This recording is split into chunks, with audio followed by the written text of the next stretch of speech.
मुझे खुशी है कि इस कॉलेज ने मुझे जिस विषय पर बात करने के लिए बुलाया है वो विषय भाषा का विषय है।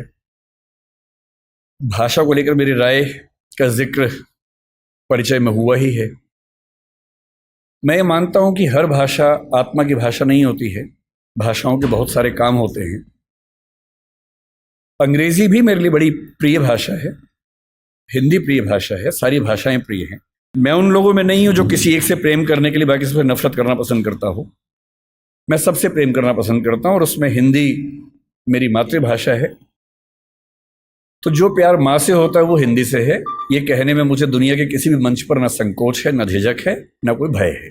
तो हिंदी मेरी माँ है और माँ के मामले में न समझौते होते हैं, न चयन की सुविधाएं होती हैं, न चयन की ज़रूरत होती है। पर हिंदी मेरी माँ है का मतलब ये नहीं है कि तेलुगु मेरे दुश्मन है, या कि उर्दू मेरे दुश्मन है, या अंग्रेजी मेरे दुश्मन है। नहीं, मैं बिल्कुल नहीं चाहता कि आप भी एक ऐसा मिजाज लेकर आगे बढ़ें कि हम एक भाषा को सम्मान की निगाह से देखें और उसी तेवर से बाकी भाषाओं को अपमान की निगाह से देखें। ऐसा मैं बिल्कुल ना चाहता हूं। मैं तो नहीं करता हूं। मैं चाहता हूं कि कोई भी ना करे, आप भी ऐसा ना करें। संस्कृत मेरी परनामी है।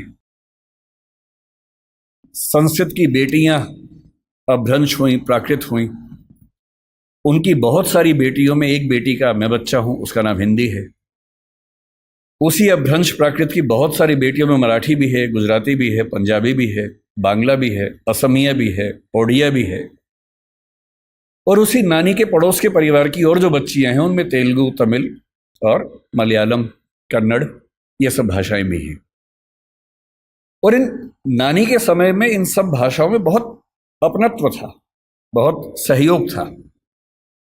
आज हम कितनी भी दूरी महसूस करें, हमारी नानी के ज़माने में इनमें बहुत लेन देन हुआ, आदान प्रदान हुआ।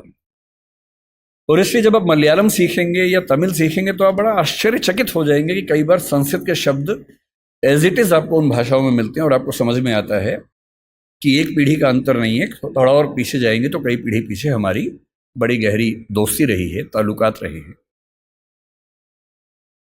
और इसलिए जब भाषा के प्रश्न पर मुझे कोई बोलने को कहता है, मुझे लगता है कि ये शायद दुनिया का सबसे महत्वपूर्ण सवाल है। अलग बात है कि आजकल हम इसको एक हल्का सवाल मान लेते हैं, पर मैं भी आपको समझाना चाह रहा हूं कि ये दुनिया का सबसे महत्वपूर्ण सवाल क्यों है।